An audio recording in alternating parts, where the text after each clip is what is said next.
Good morning.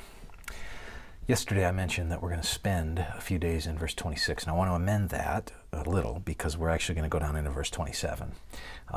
So verse 26, we see the first piece about the Spirit carrying our concerns. Now in verse 26 again, we'll see the Spirit communicates our concerns. That's going to bleed over into verse 27. And then we're going to see a final one at the end of verse 27 about the Spirit and how the Spirit relates to our concerns. So let me read verses 26 and 27 this morning. Likewise, the Spirit helps in our weakness, for we do not know what to pray for as we ought, but the Spirit himself intercedes for us with groanings too deep for words. Groanings too deep for words. We'll come back to that.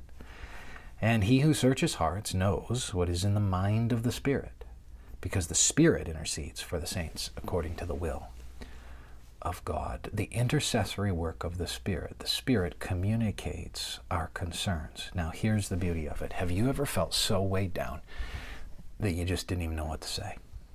You really couldn't get the words. Something sat so heavy on your soul, so heavy on your spirit, that you were just out of words. You didn't know what to say because you weren't sure what to ask for. You weren't sure even how to communicate the burden. Maybe the burden was almost intangible to you. In any event, we get the reassurance of a way that the Spirit carries our concerns, and that is that the Spirit himself acts in prayer for us.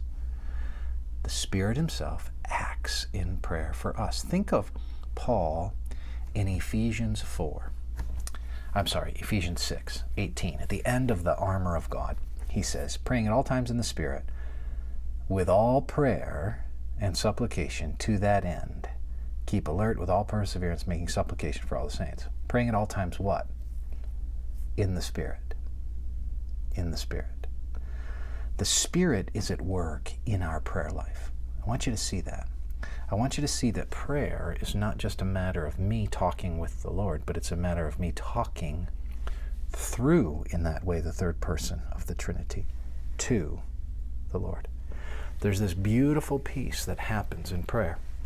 And when I surrender myself and you surrender yourself to the Holy Spirit and you're willing to say, I can't carry all this, I'm not even sure what to do with this, that the Spirit has the capacity for an orthodox prayer on your behalf. That is, that the Spirit will communicate, to the Father within the mystery of the Trinity, the very things that sit so heavy on your soul that you're just groping for words and can't find them. So take assurance. This is a practical way that through the communication of your concerns, the Spirit carries your concerns, and let that encourage you today.